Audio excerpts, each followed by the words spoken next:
welcome to my YouTube channel HR educational hub মৰমৰ ছাত্ৰ ছাত্ৰীসকল আজি আমি আলোচনা কৰিম ক্লাস 9 ৰ মেথছৰ যিটো চেপ্টাৰ 2 আছে বহুপদ চেপ্টাৰ এটোৰ অনুশীলনী 2.1 ইয়াৰ আগতে আমি যিখিনি ৰিভিজন আছিল সেই ৰিভিজনখিনিৰ লগতে চেপ্টাৰ 1 ৰ গোটেইটা অনুশীলনী আমি সমাধান কৰিছো যদি তোমালোকে ভিডিওটো চোৱা নাই তেতিয়াহলে ভিডিওবোৰ চাই লবা সো এক নম্বৰ প্ৰশ্নতে ইয়াতে কি কৈছে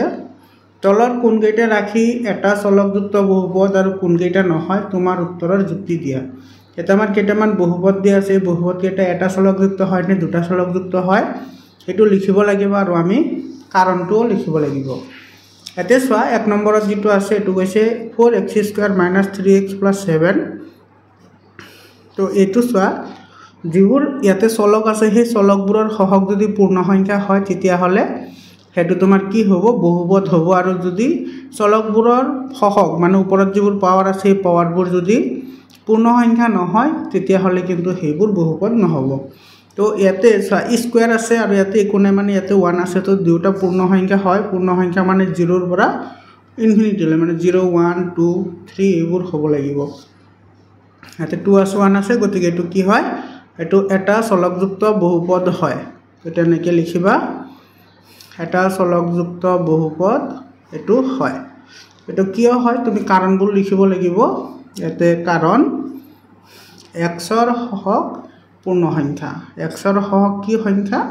পূৰ্ণ সংখ্যা বুজি পালানে এটো आंसर মৰমৰ ছাত্ৰ ছাত্ৰী সকল তোমালোকে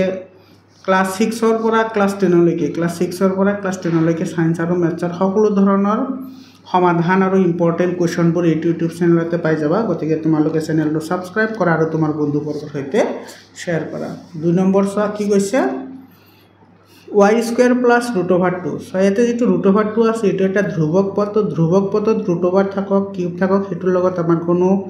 ই নাই আমি কেৱল চাম যিকেটা আমাৰ চলক আছে চলক মানে হেবোৰ ৰাখি যিবোৰৰ মানবোৰ পৰিৱৰ্তন হৈ থাকে মানে x y z a b c d এবোৰক আমি চলক বুলি জানো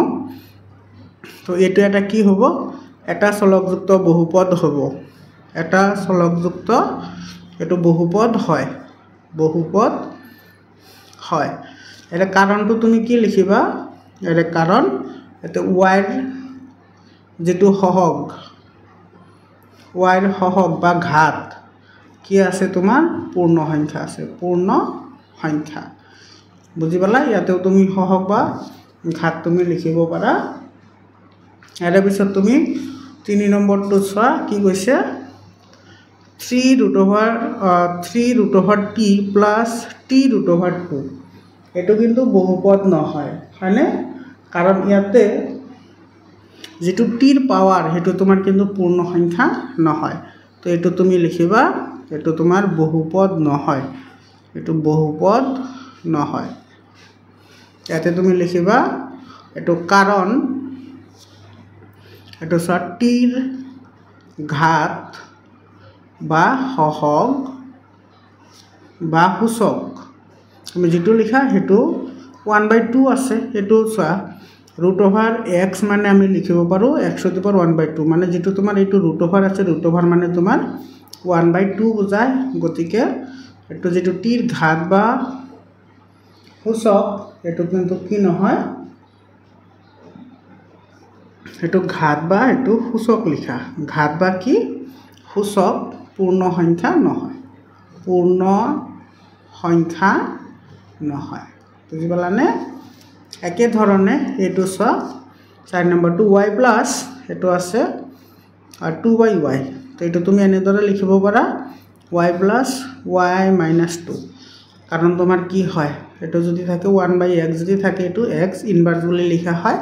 এটো সূচকৰ সূত্ৰ হয় তেতে সব মাইনাস আহি গৈছে তো পূৰ্ণ সংখ্যাত তো মাইনাস নাই তো এটো তোমাৰ বহুপদ নহয় এটো বহুপদ নহয় এতে তুমি কাৰণ লিখিবা কাৰণ এটো y ৰ ঘাত বা সূচক পূৰ্ণ সংখ্যা নহয় y ৰ ঘাত বা সূচক পূৰ্ণ সংখ্যা নহয় বুজি পালানে ইয়াৰ পিছত চাও আমি 2 নম্বৰ প্ৰশ্নটো কি কৈছে হয়তো 5 নম্বৰ এটা আছে চোৱা এটো 5 নম্বৰত আছে তোমাৰ x⁻10 + y³ + z⁻50 ইয়াতে চোৱা গোটেইকেইটা ইয়াতে তোমাৰ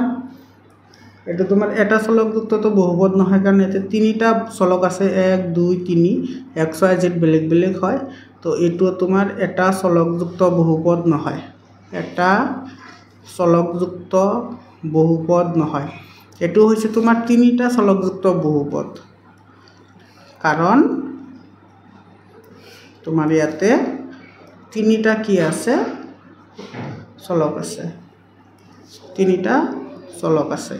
আৰু হেকেটা কি হয় x y আৰু কি হয় z হয় বুজি পালানে 2 নম্বৰ কি কৈছে চোৱা তলৰ প্ৰতিটোৰে x স্কয়াৰৰ হহগবোৰ লিখা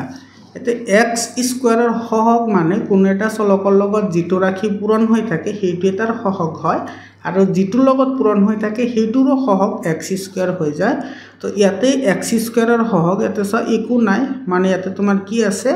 +1 আছে তো ইয়াতে তোমাৰ x স্কয়াৰৰ হহগ কিমান আহিব এটো 1 আহিব বুজি পালা ইয়াতে চোৱা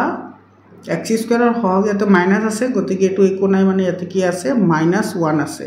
তো ইয়াতে তোমাৰ x স্কয়াৰৰ হহগ কিমান আহিব -1 আহিব বুজি পালানে ইয়াতে তোমাৰ x স্কয়াৰ লগত π/2 আছে তো ইয়াতে x স্কয়াৰৰ হহগ কিমান আহিব π/2 আহিব কাৰণ π/2 x স্কয়াৰৰ লগত মাল্টিপ্লাই হৈ আছে তো ইয়াৰে π/2 আহিব ইয়াতে চোৱা x স্কয়াৰ টাৰ্ম ইয়াতে নাই x স্কয়াৰ পদ আছে নেকি নাই যদি x স্কয়াৰৰ পদ না থাকে তেতিয়া হলে x স্কয়াৰৰ হহগ ডাইৰেক্ট 0 হৈ যায় তো মনত ৰাখিবা কোনো বহুপদত যদি x স্কয়াৰ বা x কিউব বা যিকোনো পদ না থাকে আৰু তাৰ হহগ লিখিবলৈ কয় হেতু ডাইৰেক্টলি 0 হৈ যাব 5 নম্বৰ চোৱা 5 নম্বৰত এটো কিন্তু তুমি সমাধান কৰি লব লাগিব এটা আছে 2x - 3x স্কয়াৰ - 3x + 9 আছে তো এটো তুমি আগতে সমাধান কৰিব লাগিব তাৰ পিছত তুমি x স্কয়াৰৰ হহগ তুমি নিৰ্ণয় কৰিব পাৰিবা এতে চোৱা যদি আমি বিতৰণ বিধি ইউজ কৰো এই 2x ৰে গোটেইখিনি পূৰণ কৰিব লাগিব আৰু -3 ৰে গোটেইখিনি পূৰণ কৰিব লাগিব তো প্ৰথমতে পূৰণ কৰি চাওছা 2x * x স্কয়াৰ মানে 2x কিউব ইয়াতে মাইনাস আছে গতিকে এটো মাইনাস আহিব 2 3 * 6 হল আৰু x * x মানে x স্কয়াৰ হল ইয়াতে প্লাস আছে তো 2x * 1 মানে 2x ইয়াতে মাইনাস আছে গতিকে এটো মাইনাস আহিব 3 * x স্কয়াৰ মানে 3x স্কয়াৰ ইয়াতে মাইনাস আছে ইয়াতে মাইনাস আছে তো দুটা মাইনাস পূৰণ হলে প্লাস আহে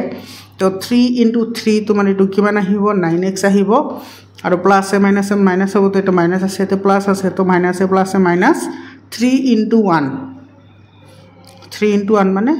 3 হল এতে চা ইয়াতে এইকেটা যদি আমি সিরিয়াল কৰো এটো আহিব 2x³ মাইনাস এতে আছে 6x² এতে আছে -3x² মানে মাইনাস কি হ'ব 9x² হ'ব প্লাস ইয়াতে আছে 2x ইয়াতে আছে তোমাৰ 9x মানে 11x আৰু -3 আহিল তো এতিয়া চোৱা ইয়াতে x² ৰ হহগ কিমান আছে ইয়াতে x² ৰ লগত কিমান মাল্টিপ্লাই হৈ আছে -9 তো এটো হ'ব x² ৰ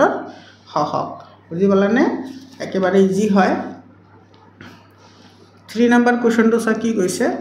35 মাত্ৰাযুক্ত এটা দ্বিপদ আৰু 100 মাত্ৰাযুক্ত এটা একপদৰ উদাহৰণ দিয়া এটো চা প্ৰথমতে 35 মাত্ৰাযুক্ত এটা দ্বিপদ এতে চোৱা দ্বিপদ মানে তোমাৰ দুটা পদ থাকিব ধৰি লৈছো আমি x প্লাস কি y এটা হৈছে x চলক এটা হৈছে y চলক তো দুটা মিলি দ্বিপদ হৈ গল এতিয়া আমাৰ মাত্ৰা দিব লাগে কিমান 35 তো যিকোনো এটা দি দিয়া এটো 35 পাৱাৰত দিবা ওপৰত মানে সূচকটো 35 হ'ব লাগিব এতিয়া তুমি বুজিব পাৰা যে x ত দিলে নহয় নেকি x ত দিলে হ'ব 100% হ'ব এটো x ত দিলেও হৈ যাব তুমি x ত যদি 35 লিখা তথাপি হ'ব y ত লিখিলেও হ'ব তুমি বিভিন্ন ধৰণে লিখিব পাৰা কেৱল তোমাৰ মাত্ৰাটো 35 হলেই হল আৰু এটা আছে তোমাৰ এটো তোমাৰ কৈছে এক পদৰ উদাহৰণ দিবলৈ দিছে যিটোৰ মাত্ৰা তোমাৰ কিমান হয় 100 হয় তো এটো চা 100 মাত্ৰাযুক্ত এটা এক পদ মানে তোমাৰ এটা পদে থাকিব তাতে এটো ধৰা 2xy তো পূৰণ হৈ থাকিলে কিন্তু এটা পদে বুজায় কিন্তু ইয়াৰে মাত্ৰা কিমান কৈছে 100 তো তুমি y 100 দিয়া বা x 100 দিয়া একে হ'ব কিন্তু তুমি 2 দিব নোৱাৰা বা ইয়াতে যেটো তুমি ধ্ৰুবক পদ ধৰিবা 2 হ'ব পাৰে 4 হ'ব পাৰে 6 হ'ব পাৰে বা 1 2 হ'ব পাৰে সেইবোৰত কিন্তু তুমি পাৱাৰটো দিলে নহ'ব যিবোৰ চলক থাকিব সেইবোৰতে তুমি 100 পাৱাৰ দিব লাগিব এটোৰ এনসাৰ হৈ গল বুজি পালানে এতিয়া চোৱা আমাৰ তাৰ পিছৰ প্ৰশ্নটো কি কৈছে এটো চোৱা তলৰ বহুপদবোৰৰ মাত্ৰা লিখা একেবাৰে ইজি হয় মাত্ৰা কাক কয় মাত্ৰা সেইবোৰক কয় যিবোৰ তোমাৰ চলকত সৰ্বোচ্চ পাৱাৰ থাকে তো ইয়াৰে মাত্ৰা কিমান হ'ব এটো চোৱা ইয়াতে যিকেটা চলক আছে এটো x এটো x এটো x আছে এই চলক কেইটাত সৰ্বোচ্চ মাত্ৰা কাৰ আছে 3 আছে 2 তো নহয় 3 টো ডাঙৰ আটাইতকৈ তো এইটোৱে হ'ব ইয়াৰে মাত্ৰা বুজি পালানে একেবাৰে ইজি হয় তো এটোৰ মাত্ৰা তোমাৰ y কিমান আছে 2 আছে তো এটোৰ মাত্ৰা 2 হৈ যাব হয়নে 3 নম্বৰটো চোৱা 3 নম্বৰত আছে 5t -√7 ইয়াতে চোৱা টিত ইয়াতে টিত কিমান আছে একো নাই মানে ইয়াতে 1 আছে ইয়াৰ মাত্ৰা হৈ যাব 1 বুজি পালা এতে চোৱা ইয়াতে অনলি 3 আছে তো 3 টোক আমি লিখিব পাৰো এনেকে 3x⁴0 কাৰণ x⁴0 মানে কি হয় 1 হয় তো 3 * 1 মানে কি আহিব 3 আহিব আমি আগতে পঢ়ি আহিছো x⁴0 মানে 1 বা a⁴0 মানে 1 আৰু a⁻⁻1 মানে 2 হয়নে তো এই ফৰ্মুলা মতে বহালে চোৱা x ৰ পাৱাৰ তোমাৰ কিমান আহিছে 0 আহিছে তো ইয়াৰে মাত্ৰা কি হৈ যাব 0 হৈ যাব বুজি পালানে এতিয়া তোমাৰ 5 নম্বৰ কোৱেশ্চনটো চোৱা কি কৈছে তলৰ ৰৈখিক দ্বিঘাত আৰু ত্ৰিঘাত বহুবোৰৰ শ্ৰেণী বিভাজন কৰা মানে কোনটো দ্বিঘাত হয় কোনটো ৰৈখিক হয় আৰু কোনটো ত্ৰিঘাত হয় স্যাৰ ৰৈখিক সমীকৰণ সেইবোৰক কয় যিবোৰৰ মাত্ৰা কিমান থাকে 1 থাকে দ্বিঘাত সমীকৰণ সেইবোৰক কয় যিবোৰৰ মাত্ৰা 2 থাকে আৰু ত্ৰিঘাত সেইবোৰক কয় যিবোৰৰ মাত্ৰা 3 থাকে মাত্ৰা হৈছে কোনো এটা বহুপদত থকা সৰ্বোচ্চ চলকৰ ঘাত বা পাৱাৰ বা সূচক হেতুকে তাৰ মাত্ৰা বুলি কোৱা হয় মানে এটা বহুপদত তোমাৰ যেটো আটাইতকৈ ডাঙৰ থাকিব হেতু তাৰ মাত্ৰা হ'ব তো ইয়াতে চোৱা x আৰু x ইয়াতে দুটা চলক আছে ইয়াতে কিন্তু মাত্ৰা কিমান আছে 2 আছে তো মাত্ৰা যদি 2 থাকে তেতিয়া হলে হেতুক আমি কি বুলি কম হেতুক আমি কম দ্বিঘাত বহুপদ বুজি পালানে যেহেতু মাত্ৰা 2 আছে গতিকে এটো দ্বিঘাত হ'ব ইয়াৰ পিছৰ প্ৰশ্নটো চোৱা এটো আছে তোমাৰ x - x³ এতে চোৱা x ৰ সৰ্বোচ্চ পাৱাৰ 3 আছে